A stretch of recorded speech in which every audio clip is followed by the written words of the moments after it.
ainda sobre essas pontas soltas. O Pix Pensão, ele inaugura uma nova era na execução judicial, mas quais seriam as discussões que vocês acham que ainda podem chegar aos tribunais em razão de todas as alterações previstas dessa nova legislação? Vou começar que eu vou ser breve, mas a título de considerações finais. Eu acho que é importante a gente entender justamente que esse é um mecanismo que o judiciário e que a pessoa que procura o pagamento de pensão vai poder usar, mas que isso não muda as regras do jogo. Então, você não vai ter uma mudança efetiva no direito material à pensão. O que você vai ter é um estreitamento entre a ordem judicial e o recebimento dos valores. Então, como o Sérgio comentou, você já tinha o desconto em folha, você já tinha o direito de protesto, você já tinha a penhora, você já tinha a prisão civil. Você vai ter mais esse mecanismo que é o Pix Pensão, que novamente não é um Pix, né, mas é uma forma de você conseguir uma transferência automática das contas bancárias. Então, eu acho que isso as pessoas podem ficar aliviadas, entre aspas, que não muda muito as regras do jogo nesse sentido. Uma outra questão é que você não vai ter um direito potestativo absoluto dos bancos de movimentar as contas ou do Banco Central de ter acesso a esses dados. A única questão é que você vai ter uma autorização, um pedido de autorização ao Banco Central que vai encaminhar para essas instituições financeiras da transferência desses valores de forma automática e somente esses valores. Então, não é que o banco vai ficar podendo mexer na sua conta. E aí eu acho que abre um horizonte para você ter uma prestação de valores, um pagamento desses valores mais simplificada, mais eficiente e talvez mais aliada à tecnologia. Então, eu vejo com bons olhos essa medida porque eu acho que você vai conseguir alcançar ainda mais progenitores inadimplentes e fazer com que essas crianças sofram menos e tenham mais acesso e mais condições. Concordo 100% com as colocações do João. E outras discussões, né, que, a meu ver, podem surgir, né, é justamente sobre questões que, na verdade, já acontecem em discussões já envolvendo a execução de alimentos, né, mas que podem ser estressadas, levadas a um limite aqui com algumas questões. Por exemplo, essa nova lei, ela amplia um pouco essa questão do desconto, né, que a gente tinha mencionado, a figura dos autônomos. E existe até um inciso aqui do artigo que prevê, né, a possibilidade de os bens do empresário individual serem afetados também ao pagamento, né? Então, assim, existe essa possibilidade de bloqueio de bens da atividade empresarial. E aí, gera a mesma discussão que tem nos casos de prisão civil, né? Se a pessoa tá presa, como é que ela vai arranjar o dinheiro para pagar, né? É óbvio que muitas vezes acontece de surgir o dinheiro, né?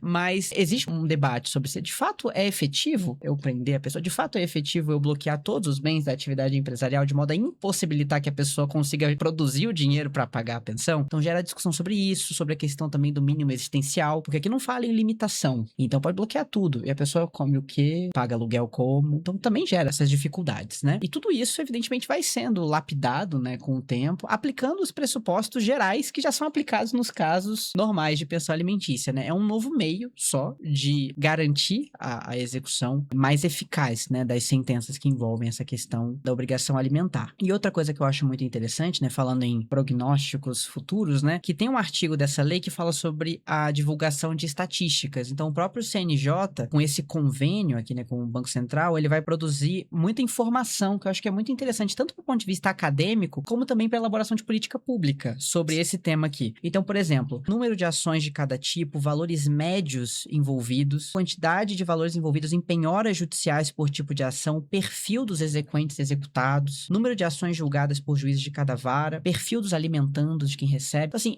vai permitir também, no futuro, a gente ter uma política pública mesmo, cada vez melhor, para poder garantir a eficiência, né, do pagamento de pensão alimentícia e a dignidade, né, dos alimentandos, das crianças e adolescentes que recebem esses valores. Acho que só um complemento que agora o Sérgio falou e que eu acho que faz todo sentido, é que, novamente, o que a gente falou, né, essa é uma medida que ajuda a ir atrás do valor, mas não necessariamente mexe com o direito material à pensão. Não resolve o problema como um todo, necessariamente. Você tem alguns países, por exemplo, na Europa, em que, se não há o pagamento da pensão pelo progenitor, o Estado entra para pagar porque tem que manter as necessidades da criança em primeiro lugar e depois você vai e cobra desse progenitor. Então, por isso que é importante o que o Sérgio falou, de você criar uma política pública, de você ter dados para criar uma política pública, porque aí você consegue pensar, esse é um mecanismo que ajuda, mas pensar em outros mecanismos que podem ajudar a resolver, aí sem problema.